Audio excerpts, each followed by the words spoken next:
నేను నిలబడితే అన్ని మతాల వారు వస్తారు, అందరూ అన్ని సాక్షిస్తారు. పక్షాల పక్కన సిరాజ్ గారు నిల్చుంటున్నారా లేదా? సూటి సమాధానం. ఖచ్చితంగా. రైట్. జై శ్రీరామ్ అనండి. నేను చెప్పాను కదా, జై శ్రీరామ్ అనండి. నేను చెప్పాను కదా. ప్రైజ్ ది లార్డ్ అనండి. చెప్పాను మీరు కదా. అన్నారు.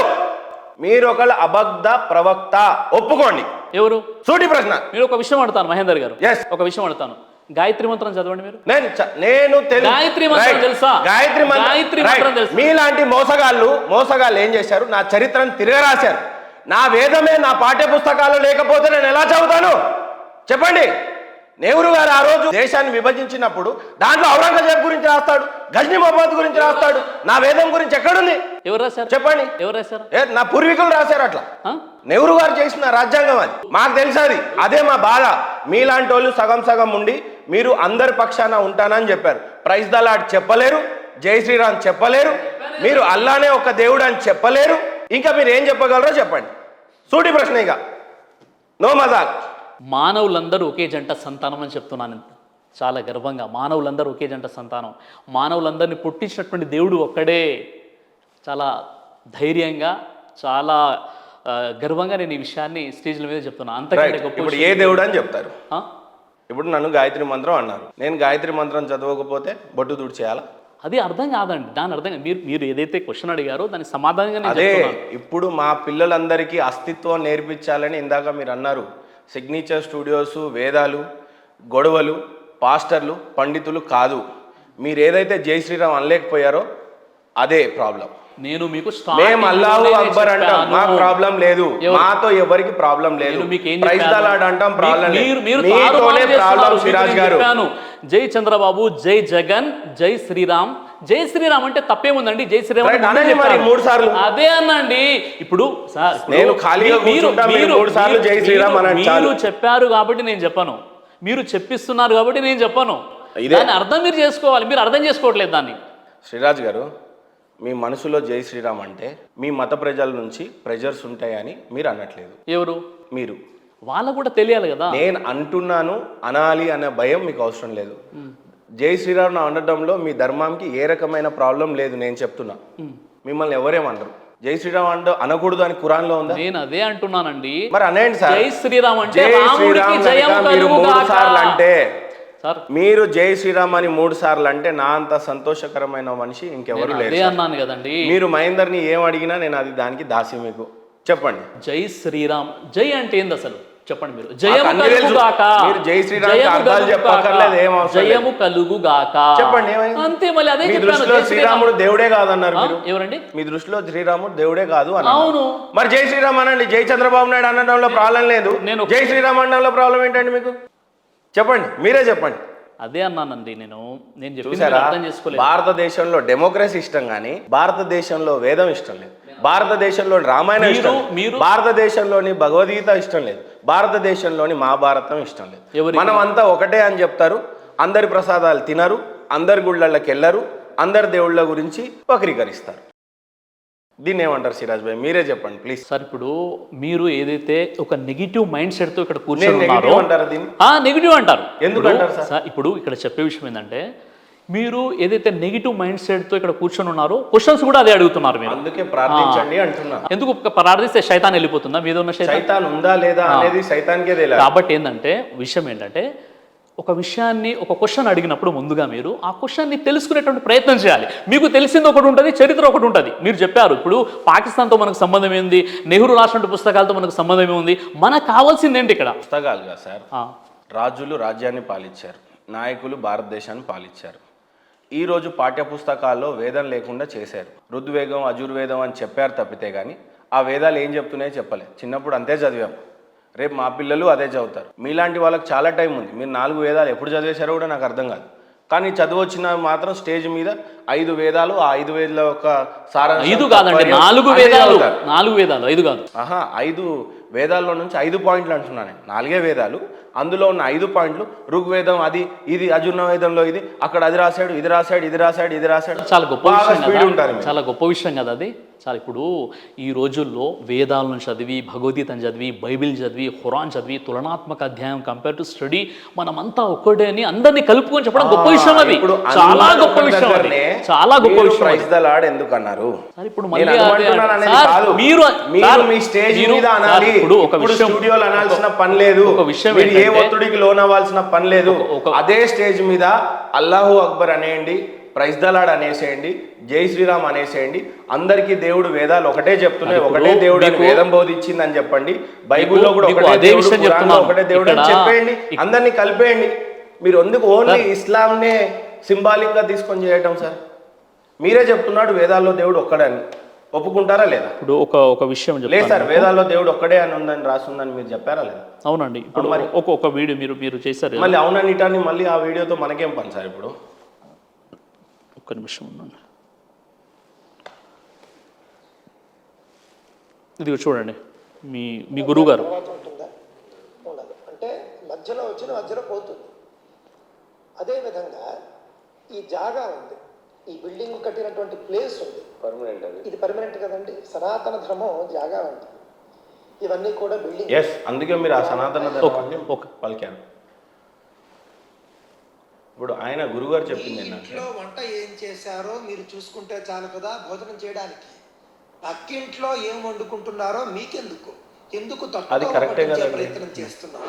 మీలాగా ఈ దేవుడు దగ్గరికి రమ్మంటున్నారు. హెచ్చరికో లేకపోతే రిక్వెస్ట్ ఏమైనా సరే మీ మతం గురించి, మీ మతస్థులకి, మీ మత గ్రంథాల్లో ఉన్నటువంటి విషయాలు మీరు చెప్పుకుంటే ఎవరికి అభ్యంతరం లేదు, ఉండనక్కర్లేదు. ఎవరికి తోచింది వాళ్ళు రాస్తే ఏమాత్రమో లాజిక్ లేకుండా మీరు రాసేసుకున్నటువంటి గ్రంథాలు మీరు చదువుకోండి చక్కగా. ఆదివారాలు లాజిక్ లేకుండా బైబిల్ చేసుకోండి, నాకేమీ ఇబ్బంది లేదు దాంతో. ఇతర మతాల్లో మనం చూస్తే ఏ విధంగా బట్ట కట్టుకోవాలో చెప్పారని నేను అనుకో. బైబిల్లో కానీ బట్టలు ఎలా కట్టుకోవాలి అని మనకు కనిపించదు. అంటే సనాతన ధర్మం నుండి బౌద్ధం వచ్చింది, బౌద్ధ నుండి క్రైస్తవం వచ్చింది, క్రైస్తవం నుండి ఇస్లాం వచ్చింది. ఇది నా యొక్క థియరీ.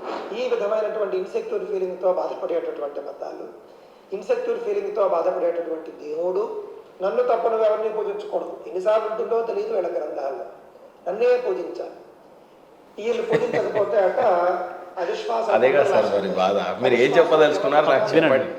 ఈ విధంగా కూడా వీళ్ళు దేవుడే ఈర్ష్యతోనూ అసూయతోనూ రగిలిపోతుంది. వీళ్ళకి బైబిల్లో మొట్టమొదటి వాక్యం, 2 వాక్యం, అందులో 6-7 పదాలు ఉంటాయి. ఇది సరిగ్గా తర్జుమా చేయడం చేతకాలి. అక్కడ హెవెన్ అండ్ ఎర్త్ అని ఉంది ఇంగ్లీష్లో, అంటే స్వర్గము మరియు భూమి. ఇక్కడ భూమి మరియు ఆకాశం అంటే వరుస క్రమం కూడా మార్చేశారు. ఇదేమి పవిత్ర గ్రంథం అంటే, సిద్ధంగా ఉన్నటువంటి అన్నాన్ని మీరు ఎడంకాలతో తన్నేసి ముష్టెత్తుకుని మీరు భోజనం చేస్తే ఎంత దౌర్భాగ్యమో. హిందూ ధర్మంలో పుట్టి హిందుత్వాన్ని వదిలేసి మీరు వేరే మతంకి వెళితే మీ స్థితి కూడా అంతే. సిద్ధాన్నాన్ని అంటే అరిటాకులో వడ్డించినటువంటి అన్నాన్ని మీరు ఎడంకాలతో తన్నేసుకుని వీధి వీధినా తిరిగి భిక్షాటన చేసుకుని జీవిస్తాను అని మీరు తీర్మానం చేసుకున్నట్టే లెక్క.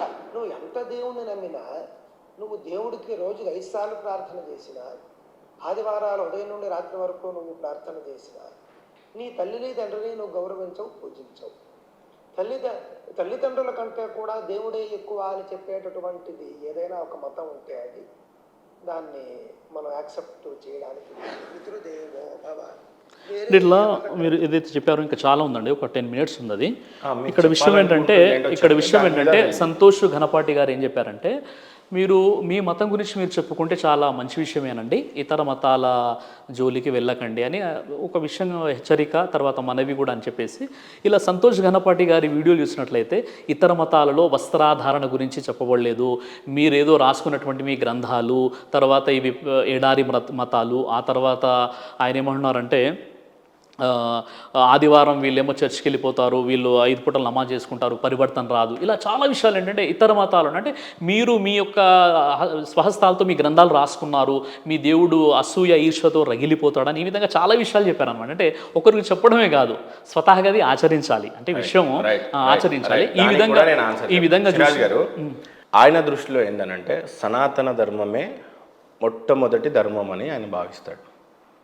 ఆయనే కాదు, మీరు కూడా భావిస్తానని ఇందాక చెప్పారు. సనాతన ధర్మమే ఫస్ట్ అండ్ లాస్ట్. మధ్యలో వచ్చేవన్నీ కూడా వస్తాయి, పోతుంటాయి. ఉదాహరణకి చాలా మతాలు వచ్చాయి, చాలా మతాలు వెళ్ళిపోయినాయి. ఈరోజు జుడాయిజం ఉందా అండి? భారతదేశంలో బుద్ధిజం ఉందా అండి? మీరు చెప్పాలి. అవును. రేపు యూపీలో ఒక నాయకుడు ఇక్కడ మత ప్రచారం బ్యాన్ అని అన్నాడు. అక్కడ మత ప్రచారం జరుగుతుందా అండి? కానీ టీవీల త్రూ, యూట్యూబ్ల త్రూ జరుగుతుంది అని మళ్ళీ ఇలా క్లెయిమ్ చేస్తున్నారు. రేపు భారతదేశ రాజ్యాంగంలో ఈ ఖురాన్, బైబుల్ బయట నుంచి వచ్చాయి, మాకు ఓన్లీ సనాతన ధర్మమే మా యొక్క ప్రాధాన్యత. మీరు అప్పుడు ఏ రకంగా మతం బోధిస్తారు? అప్పుడు ఏ రకంగా అల్లాని పరిచయం చేస్తారు? అప్పుడు మీ దగ్గర ఉన్నటువంటి మాటలేంటి, పనితనం ఏంటి? మరి ఎందుకంటే ఈరోజు నేను పాకిస్తాన్కి పోయి ఏ ఒక్కరు కూడా గీతని బోధించాలని మాత్రం ఏ ఒక్కరు అనుకోలేదు ఇంతవరకు. స్ట్రగ్లింగ్ ఫర్ ద ఎగ్జిస్టింగ్గా ఉన్నటువంటి మతాలు కష్టపడుతున్నాయి. నా దేవుడు గొప్ప, నా దేవుడు గొప్ప అని పెద్ద పెద్ద సభలు పెట్టుకొని చెప్పుకుంటున్నాయి, చందాలు వేసుకుంటున్నాయి, డబ్బులు గ్యాదర్ చేసుకుంటుంది, ఫండింగ్ రేస్ చేస్తుంది. ఫండింగ్ ప్రక్రియలో నిజ దేవుడు ఎవరో, అబద్ధపు దేవుడు ఎవరో చెప్పే క్రమంలో చాలా బిజీగా ఉన్నాయి. దీనికి మీరు ఏ రకమైన విశ్లేషణ చేస్తారు? ఇప్పుడు విషయం ఏంటంటే, నేను ముందు నుండి కూడా చెప్తున్నానండి, ఇక్కడ మనకు కావాల్సింది మత సంస్కరణ తప్ప మత మార్పిడి అవసరం లేదు మన భారతదేశంలో. మొదటి విషయం మీకు చెప్పాను. ఇంకో విషయం ఏంటంటే, ఇక్కడ సనాతన ధార్మిక గ్రంథాలైనటువంటి వేదాలు, ఉపనిషత్తులు, ఆ గ్రంథాల ప్రకారంగా, ఖురాన్ ప్రకారంగా, బైబిల్ ప్రకారంగా మనందరినీ పుట్టించినటువంటి ఆ నిజ దైవాన్ని మనం ఆరాధిస్తే ఇంకా ఏ వ్యక్తి కూడా ఇందులోకి వెళ్ళిపోవాల్సినటువంటి అవసరం కూడా లేదు. మీరు ఏదైతే ఇప్పుడు చెప్పారో ఇతర దేశాలకు సంబంధించి, ఇప్పుడు కృష్ణ ధర్మ పరిరక్షణ సమితి, ఇప్పుడు ఇస్కాన్ వాళ్ళు ఉన్నారు, ప్రపంచ దేశాల్లో భగవద్గీత పరిచయం చేస్తున్నారు. ఇక్కడ నేను చాదర్గఢ్ దగ్గర వస్తున్నాను, ఒక ఇస్కాన్కి సంబంధించిన ఒక వ్యక్తి చాదర్గఢ్ ఓల్డ్ సిటీలో ఆయన ట్రాఫిక్ సిగ్నల్ దగ్గర భగవద్గీత పంచుతున్నాడు. నేను తీసుకున్నాను. అంటే ఇక్కడ మన భారత రాజ్యాంగం ఆర్టికల్ 25 ప్రకారంగా కూడా మీకు నచ్చిన ధర్మాన్ని మీరు స్వీకరించవచ్చు, దాన్ని ప్రచారం చేయవచ్చు, మనకు రాజ్యాంగం కల్పించినటువంటి హక్కు.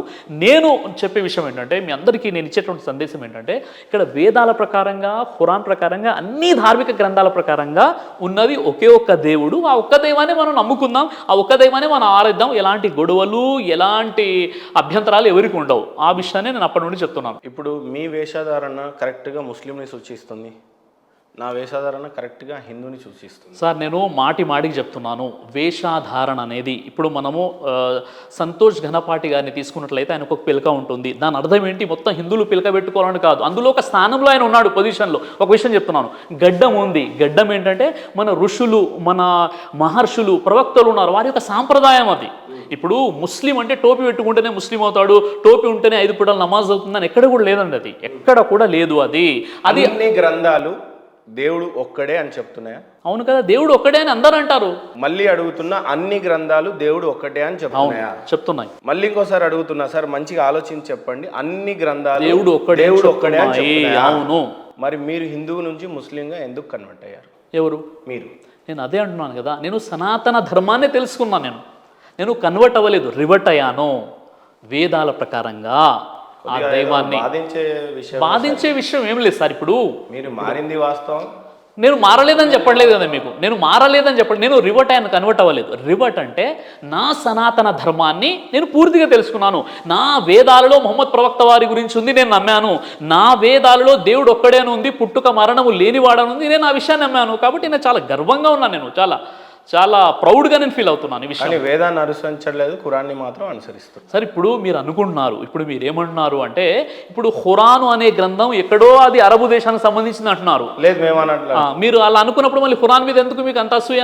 అసూయ ఎక్కడ? మళ్ళీ ఎక్కడ సార్, ఎక్కడ? ఖురాన్ అనగానే మీరు వేరేగా మాట్లాడుతున్నారు. మీరు అన్ని మతాలలో చెప్పిన దేవుడు ఒక్కడే అంటున్నారు, కానీ మళ్ళీ మీరు ఖురాన్ సైడ్ వెళ్తున్నారు. అన్ని ఒకటన్నప్పుడు వేదాల సైడ్ ఎందుకు లేరు అనేది నా క్వశ్చన్. అవును, ఇప్పుడు వేదాల సైడ్ ఉన్నాను కాబట్టి వేదాల్ని ప్రచారం చేస్తున్నాను, వేదాల్ని చదవమంటున్నాను, భగవద్గీతను చదవమంటున్నాను. ప్రతి హిందూ కూడా భగవద్గీత, ప్రతి హిందూ ఇంట్లో భగవద్గీత ఉండాలని కోరుకుంటున్నాను నేను. మరి మీరెందుకు ఖురాన్ చదువుతున్నారు? నేను కేవలం ఖురానే కాదు కదండి, అన్ని గ్రంథాలు ఉన్నాయి నా దగ్గర పెద్ద లైబ్రరీ ఉంది. అదే అన్ని బాగానే చెప్తున్నారు, కానీ మళ్ళీ లాస్ట్కి వచ్చి హిందూ ధర్మాన్ని కూడా మీరు పాటిస్తున్నాను అంటున్నారు, కానీ జై శ్రీరామ్ అనడానికి సంకోచిస్తున్నారు. అందరికి అర్థమైంది. మీకు క్లియర్గా చెప్పాను, మీకు క్లియర్గా ముందు మనం జై శ్రీరామ్ వచ్చి మనం మాట్లాడుకున్నాం. మీరు ఏంటంటే, ఇప్పుడు మీరు మీ యాంగిల్ వచ్చేసి నన్ను మాట్లాడమంటే నేను మాట్లాడలేదు. మీ ఇంటెన్షన్ చాలా క్లియర్ గా అర్థమవుతుంది చూసే వాళ్ళకి. మీరు జై శ్రీరామ్ అనడానికి ఏ రకంగా సయోధ్యగా లేరు, అదేదో పాపంగా భావించారు. నేను ఇప్పుడు అంత పాపం గట్టిగా సార్, మాట్లాడితే నేను కాదు దేవుడు- సార్, ఒక విషయం దేవుడు పూజ గదిలో ఉన్నటువంటి ప్రసాదం కూడా మీకు పెట్టడానికి నేను రెడీగా ఉన్నాను. మీ నుదుటి మీద బొట్టు పెట్టడానికి కూడా సిద్ధంగా ఉన్నాను. ఈ బలవంతం పెట్టాల్సిన అవసరం నాకు లేదు. కానీ మీరే వేదాన్ని సనాతన ధర్మాన్ని నేను ఖచ్చితంగా నేను పాటిస్తున్నాను. So నేను you are ఉన్నది opening సనాతన the door to ధర్మం. give సార్, me a ప్రసాదం టు యూ. నేను మీరు ఏమంటున్నానంటే తినరు, సార్, నేను బొట్టు పెడతా, మీరు పెట్టుకోరు. ఇక ఇంకెందుకు సరే. నేను ఒక విషయం ఏంటంటే ఇప్పుడు బొట్టు పెట్టుకోవడం వల్ల, ఇప్పుడు మీ బొట్టు నేను పెట్టుకొని నా తల్లో ఉన్న టోపీ మీకు పెట్టడం వల్ల ఇది హిందూ ముస్లిం భాయ్ భాయ్ కాదు. ఇది ఏందో తెలుసా, ధర్మాన్ని సరిగ్గా అర్థం చేసుకొని పాటిస్తే. సోదరులందరికీ వినప్తి ఏంటంటే, నేను ఏదో డిబేట్ గెలవాలనో, ఏదో అరవాలనో, ఏ బాధరో ఏ వ్యూసో పొందాలనో సిరాజ్ గారికి అయితే క్లియర్గా తెలుసు. ఏ దాని గురించి కాదు. సనాతన ధర్మం మీరు పాటిస్తా అన్నారు. నేను సనాతన ధర్మాన్నే పాటిస్తున్నానండి, సనాతన ధర్మాన్నే పాటిస్తున్నాను, సనాతన ధర్మాన్నే నేను పాటిస్తున్నాను. వేదాల ప్రకారంగా దేవుడు ఒక్కడనే నమ్మాను. వేదాల ప్రకారంగా దేవుడు పుట్టడు, మరణించడు, కనిపించడు అని నమ్మాను. వేదాల ప్రకారంగా, పురాణాల ప్రకారంగా మొహమ్మద్ ప్రవక్త వస్తారని ఉంది, మొహమ్మద్ ప్రవక్త నమ్మాను. కాబట్టి కనుక కన్వర్ట్ అయ్యాల్సిన అవసరం లేదు, నేను రివర్ట్ అయ్యాను. రైట్. వేదాల ప్రకారంగా ప్రసాదం తినకపోతే పాపం అని ఉంది. చూడండి, మీరు దేవుని దగ్గర పెట్టింది తింటాను, విగ్రహాల దగ్గర పెట్టింది తినను. చెప్తాను దానికి సంబంధించి. భగవద్గీత 9వ అధ్యాయం 27వ శ్లోకం ఉంటే తీయండి మీరు. అర్జున, నువ్వు ఏమి చేసినాను, హోమం నడిచినాను, నీవు నాకు ముందుగా అర్పింపుము. మనుధర్మశాస్త్రంలో కూడా చాలా స్పష్టంగా ఉంది. వినండి వినండి సార్, మీరు క్వశ్చన్ అడిగినప్పుడు వినాలి, మీరు క్వశ్చన్ అప్పినప్పుడు వినాలి, మీరు క్వశ్చన్ అడిగినప్పుడు వినప్పుడు ఎందుకు అడుగుతున్నారు?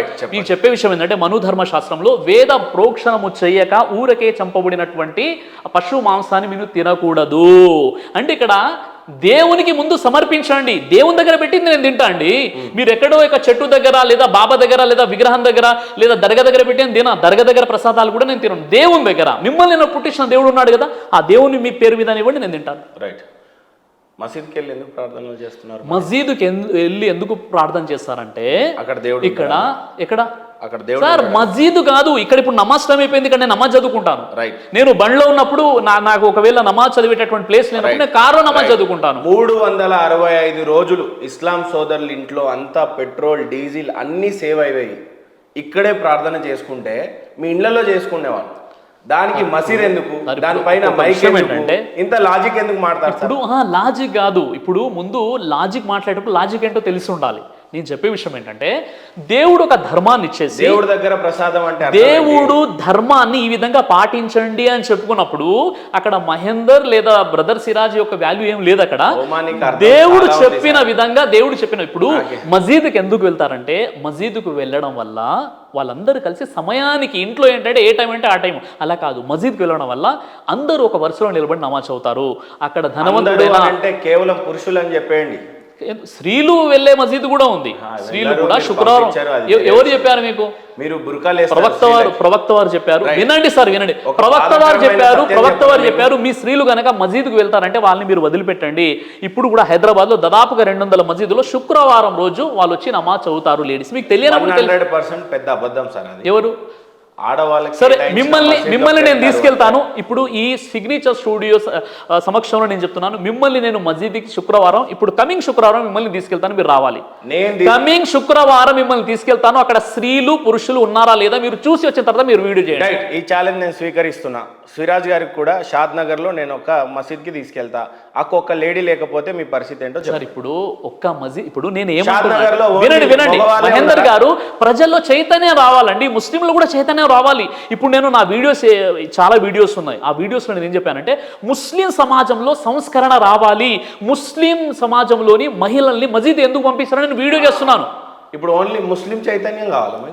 ఇప్పుడు మళ్ళీ ఎవరు? క్రిస్టియన్లు చచ్చిపోవాలి. అందుకోసమే కదా అందరినీ కలుపుకున్నాం. అందరు ఇప్పుడు ఇక్కడ సార్, ఇక్కడ హిందువులు ఏకం కావాలి, ముస్లింలు ఏకం కావాలని నేను భారతీయులంతా ఏకం అవ్వాలి. భారతీయులంతా కావాలన్నారు. ఏ విషయంలో చెప్పాను? మసీదులో స్త్రీలను పంపించే విషయంలో చైతన్యవంతులు అవ్వాలి అని చెప్పాను.